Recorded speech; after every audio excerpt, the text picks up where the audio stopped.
गाजियाबाद के 16 गांव की 1.5 लाख आबादी के लिए परेशानी का सबब बना कूड़े का पहाड़। गाजियाबाद के मुरादनगर पाइपलाइन मकरेड़ा गांव की जमीन पर स्थित कूड़े का पहाड़ आसपास के 16 गांव के लिए परेशानी का सबब बनता जा रहा है, जिसको लेकर लंबे समय से गांव के लोग प्रदर्शन भी कर रहे हैं और लगातार अधिकारियों से मिलकर उनको ज्ञापन भी दे रहे हैं। अलग अलग गांव के लोग एक साथ डीएम ऑफिस ज्ञापन देने पहुंचे। लोगों का कहना है कि कूड़े के पहाड़ की वजह से 16 गांव प्रभावित हो रहे हैं, आसपास का वातावरण दूषित हो रहा है, लोग बीमार पड़ रहे हैं। ज्ञापन देने आए लोगों का साफ तौर पर कहना था कि उनका आखिरी ज्ञापन होगा। अगर इसके बावजूद भी प्रशासन उनकी बात को नहीं सुनता है तो आने वाले 25 तारीख से सभी लोग एक साथ प्रशासनिक अधिकारियों की बुद्धि शुद्धि के लिए हवन करेंगे और उसके बाद 16 गांव के लोग अपना अपना राशन पानी लेकर कलेक्ट्रेट परिसर में ही रहेंगे जब तक समस्या का समाधान नहीं हो जाता। लोगों का कहना था कि अब से पहले 57 ज्ञापन पहले भी दिए जा चुके हैं, लेकिन सुनवाई नहीं हो पाई।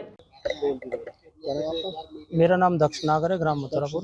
आज आप डीएम को ज्ञापन देने आए हैं, क्या कुछ मामला है? मामला ये है जी कि हमारा 1 साल से आंदोलन चल रहा है डंपिंग ग्राउंड पे, उसमें 3.5 साल से वहाँ पे कूड़ा डाल रहे हैं और इन्होंने 45 फुट नीचे गड्ढा खोदा हुआ है, 200 फुट ऊपर पूरा डंपर है। वहाँ पे इतनी बीमारियाँ, जल प्रदूषित, रास्ते सारे खराब हो चुके हैं, लोग बीमारियों से बहुत ज़्यादा ग्रस्त है। अभी हमारी 18 तारीख में डीएम साहब के सामने भी वार्ता हुई थी।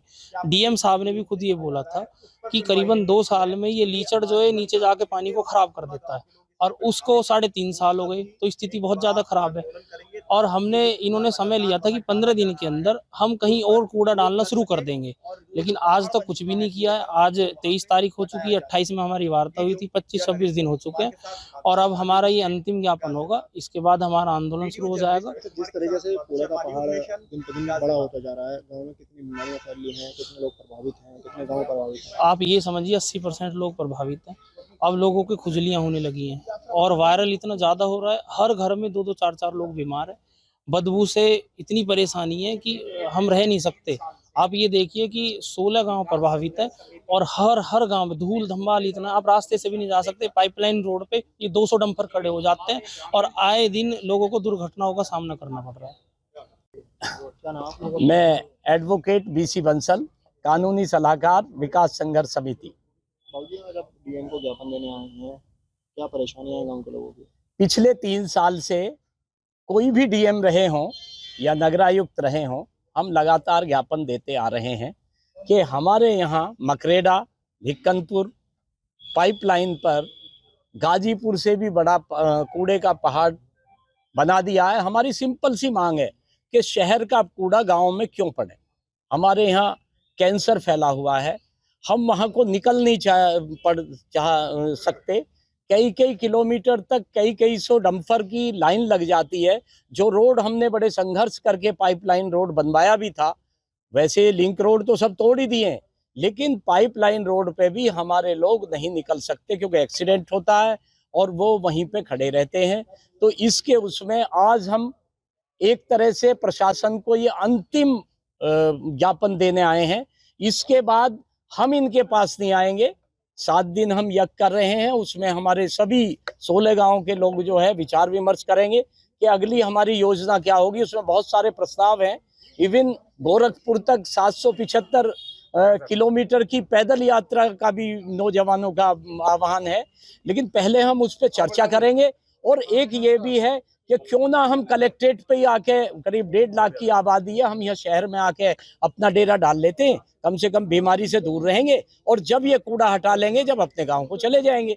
तो ऐसे प्रस्ताव जो भी पारित होते हैं वो इस 7 दिन की जो मंत्रणा होगी हमारी, उसके बाद जो भी होगा। लेकिन शासन प्रशासन से इसके आज के बाद हम यहाँ बात नहीं करेंगे। यदि इनको गरज है कि भाई मोदी योगी का जो स्वच्छता अभियान है उसमें पलीता ना लगे, तो ये साइट पर आए और हमारी समिति से या हमारे लोगों से, हमसे भी परेशानी है तो हमारे ग्रामीणों से बात करें ये, लेकिन इस समस्या का समाधान होना चाहिए। अब इस कूड़े के पहाड़ को आप मेरे पीछे देख रहे हैं। दरअसल ये पहाड़ दिल्ली गाजीपुर का नहीं है, ये गाजियाबाद के मकरेड़ा गांव के पास कूड़े के ढेर से बना पहाड़ है।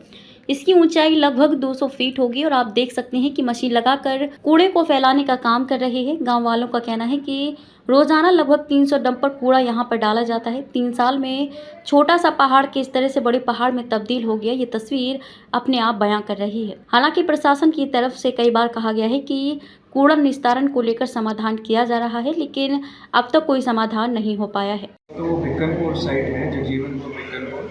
मैं बताना चाहूँगा कि वहाँ पे टोटल 10 लाख टन से ज़्यादा कूड़ा था, जो आज के दिन में IIT दिल्ली ने आके सर्वे किया, CPCB ने आके सर्वे किया, वो 3.5 लाख टन रह गया है। दिक्कत ये आती है कि जब बारिश होती है, आपने देखा last week 48 hours unprecedented rain हुई, तो बारिश में प्रोसेसिंग का कार्य बाधित होता है। इसलिए पिछले 1-1.5 महीने में, क्योंकि लगातार बारिश हो रही थी, तो बारिश की वजह से प्रोसेसिंग का कार्य बाधित हो रहा था। वहाँ पे दलदल हो गया था, क्योंकि वहाँ सड़क नहीं थी, गाड़ियाँ जा नहीं पा रही थी। इसलिए जो हमारे सेकेंडरी पॉइंट्स हैं, वहाँ पे कूड़ा 2-3 दिन इकट्ठा था। इसी के चलते अब ये, क्योंकि बारिश बंद हुई है, धूप निकली है, प्रोसेसिंग दोबारा शुरू हो रही है, और ऐसी सूचना है कि अब बारिश जो है वो ख़त्म हो गई है। हम भी ये होप कर रहे हैं, तो आगे प्रोसेसिंग का काम किया जाएगा। मैं बताना चाहूँगा, last to last year 383 secondary कूड़ा पॉइंट्स थे, जो हमने कम करके 40 कर दिए हैं। अब 40 जो सेकेंडरी डलावघर जिसको बोलते हैं, वहाँ पर अगर 2 दिन कूड़ा रहेगा तो कूड़ा तो एकत्रित होगा, लेकिन अगर मैं आपको भी चैलेंज देता हूँ, अगर आप सड़कों पे घूमेंगे, मेन सड़कों पे जो शहर की हैं, वहाँ पे आपको कूड़ा नहीं दिखेगा। इसका मतलब जो हमारी गाड़ियाँ हैं, 600 गाड़ियाँ, वो अपना काम कर रही हैं। कूड़ा एक कॉम्प्लिकेटेड इशू है, एक चैलेंज रहता है किसी भी शहर के लिए। अगर आपको मेन सड़कों पे कूड़ा नहीं दिखता है, घरों से कूड़ा उठता है, तो टर्शरी कलेक्शन कहीं ना कहीं हमारी लिमिटेशन है लैंड की। जैसे ही हमारा लैंड का project, waste to energy project चलने लगेगा, ये समस्या दूर होगी। सर पर डे गाजियाबाद में कितना कूड़ा? 1600 टन से 1700 टन कूड़ा पर डे जनरेट होता है, सभी वहीं पर डालना है। और अभी उसमें से 400 टन जो है, 200 टन सिहानी जाता है, 200 टन रेत मंडी जाता है, और करीबन 1200-1300 टन जो है वो वहाँ जाता है। और वहाँ पे वैसे हमारी प्रोसेसिंग क्षमता 3000 टन की है, 3200 टन की है, लेकिन बारिश में प्रभावित होने के कारण 2000 टन के आसपास हो पाता है। इसीलिए ये जो रिज़ल्ट है वो ये है कि 10 लाख टन से कम होके वो 3.5 लाख टन हुआ है। ऑब्वियसली 3.5 लाख टन भी ज़्यादा है, और हमें कुछ महीने लगेंगे उसको कम करने में, पर निगम पूरा प्रयास करेगा। आपको बता दें कि हाल ही में गाजियाबाद प्रभारी मंत्री असीम अरुण और गाजियाबाद की मेयर सुनीता दुग्गल ने भी कूड़े के निस्तारण को लेकर बातचीत की थी, क्योंकि मुख्यमंत्री योगी आदित्यनाथ के सामने भी गाजियाबाद में कूड़े निस्तारण को लेकर मुद्दा रखा जा चुका है, लेकिन इसका समाधान निकालने का नाम नहीं ले रहा है।